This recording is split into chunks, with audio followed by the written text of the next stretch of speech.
Cassie, a few days ago, we were all excited, looking forward to the state fair. A lot of people enjoying it, but it's still hot out there. I know. It is kind of miserable outside, honestly, in the afternoon, but at least we do have a little bit of a wind going on, so a little bit of a breeze. Man, we got up to 94 degrees earlier today. I know. We did that again on Saturday and in September, and fall is on the way. By the way, yesterday we actually did have some relief in northwest Oklahoma. We had some storms up there. Almost forgot about it because we haven't seen anything like this in Oklahoma City in a long time. But Marty Logan, he was all over it.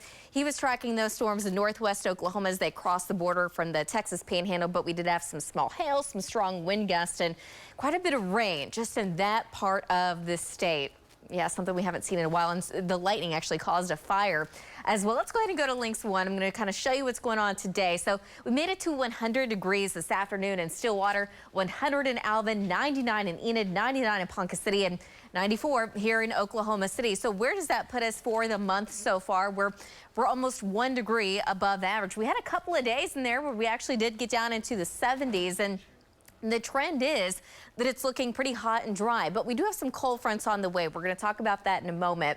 In the meantime, this is our Norman Regional camera, put on our Pike Pass SkyCam network. It's still pretty warm out there right now, 79 degrees. A south-southeast wind at 8 miles an hour. The dew points are in the low 60s. Temperatures upper 70s and low 80s, pretty much statewide. We still have a couple of mid 80s showing up here and there, especially around, Kingfisher, and then in parts of southwest Oklahoma with a southeast wind between about 10 to 15, seeing some gusts as high as around 20 or so. But the big picture really just kind of showing the ridge of high pressure out to the west. We have some strong and severe storms right now over the Quad Cities area.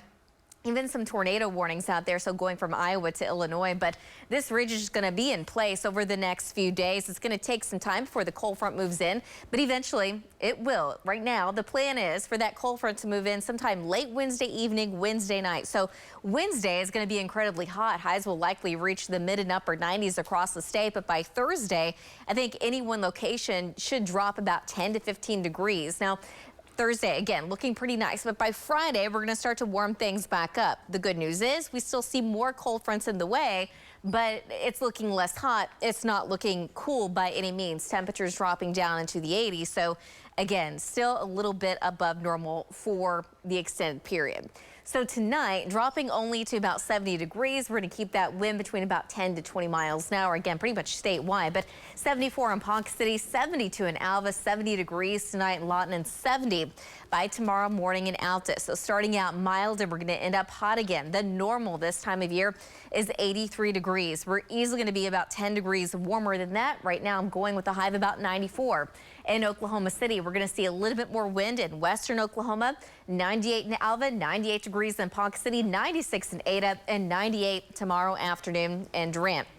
Tuesday is not looking any better. In fact, that wind now shifting to the south and west, and now we're warming up to 95 in Oklahoma City, 98 degrees in Ponca City, Alva, 95 in Woodward, in the upper 90s across southwest Oklahoma. So hot and windy, that is the pattern at least through Wednesday.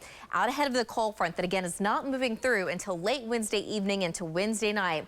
We are warming up to 97 degrees in Oklahoma City, 98 in Ponca City, 95 in Alva, 99 in Enid, 97 degrees in Lawton, and 97 degrees in Ardmore. And the normal for this time of year by Wednesday is 82 degrees. So again, we're looking anywhere between about 10 to 15 degrees above average by the time that we get there. But that cold front finally comes through, and we're dropping to 83 degrees by Thursday afternoon, starting out in the low 60s. And by the way, Thursday, that is when fall officially begins. By Friday, though, warming up very quickly, 90 degrees. Those overnight lows staying pretty mild, but by Saturday, warming up into the low 90s. We've got that next cold front to move through, but notice with these cold fronts, I do not see any rain across any part of the state. It is looking dry, so our drought will likely worsen as we go throughout the next week and a half at least. By Sunday, dropping a handful of degrees, not a big difference there, so not a strong cold front, but then that next cold front moving in by early week here in about 9 days. We'll